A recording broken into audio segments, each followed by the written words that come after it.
We're talking midterm elections now. Tomorrow's election day in deep red West Virginia and in Nebraska, where early voting has been underway for weeks. Those primary results will tell us more about many things, among them the hold that former President Donald Trump has on the GOP. So joining us now to talk more about primary elections is ABC News political contributor Sarah Isgur. Sarah, good to see you. I want to talk about that conversation we just heard with Mississippi governor on the possible end of Roe versus Wade, should the Supreme Court do that. Abortion front and center now after the leak of that Supreme Court draft opinion. How much of a role do you think that will play tomorrow night in Nebraska and West Virginia? So I actually have not seen a lot of data that this will play an important role in the primaries. And even in the midterm elections, what we've seen so far is that the large majority of single-issue voters when it comes to abortion have been sorted within the two parties over the last 50 years of this conversation. Both parties used to actually be far more mixed in terms of their pro-life, pro-choice makeup. Republicans for Choice was a multi-million-dollar organization in the late 90s and early 2000s. It shut down in 2018. And on the Democratic side, there are now only two pro-life Democrats left in the House, neither of which are necessarily expected to return even next term. The question is, will this affect turnout?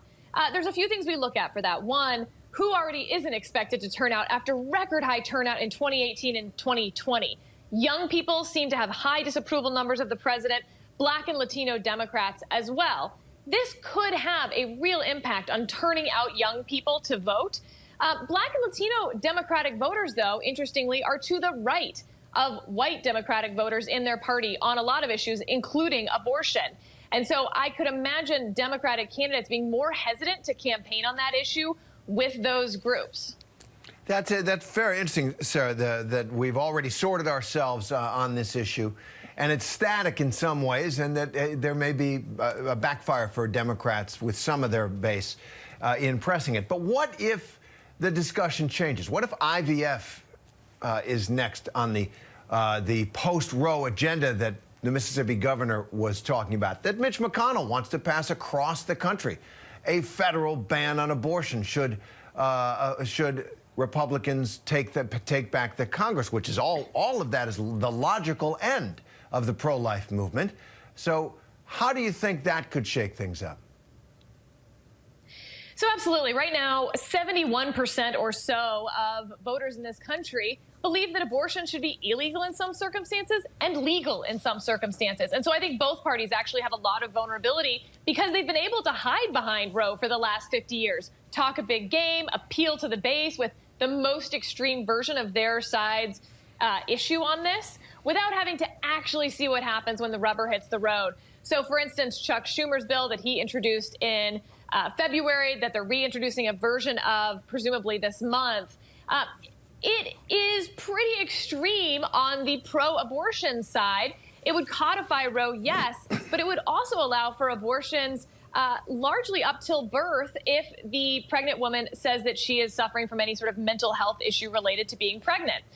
On the Republican side, we've seen laws already put into place, these so-called trigger laws, if Roe is struck down, that would go into place immediately, that are so incredibly sloppily drafted, Terry. I mean, you and I have both read these. The law in Missouri, for instance, while I believe them that they didn't mean to do this, as a lawyer, I have read it, and right now it treats ectopic pregnancies as abortion. That's not a potential life when you have an ectopic pregnancy where the fertilized egg implants in the fallopian tube. That's not a potential life. It is a potential death for the mother, though. Yeah, and that has been, as you say, the shield for both parties has been the fact that none of this seemed real until that draft opinion was leaked. So, Sarah, let's turn to President Biden's approval rating. You know, it's bad. It's bad, and doesn't seem to be rising at all. So how are Republicans going to handle that? That's pretty obvious. Are there vulnerabilities for Republicans? Is there hope for Democrats for Biden to climb out of that at all? You know, I'm still looking at a lot of the data. We have a lot of polling companies that have gone into the field just since that draft opinion was released. A few interesting things. One, of course, we have a lot of time until November, and it's very possible that this issue will make sort of a big boom right now and settle down by November. Another thing to remember is it's not a one-way ratchet.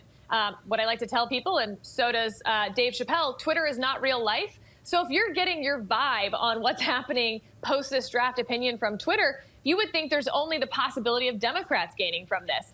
But some of the polling that we've seen recently actually shows that either it will be a wash, both motivating Republicans to come to the polls and also Democrats, potentially a win for Republicans in terms of that matchup. And lastly, I would say that we're still finding out what will actually be in that opinion, what will happen in those 20 states that don't have any laws on the books regarding abortion. That's where I expect the real fight to be. The interesting part, Terry, is that several of those states have the top tier Senate races: North Carolina, Pennsylvania, Wisconsin, Arizona. They don't have laws on the books.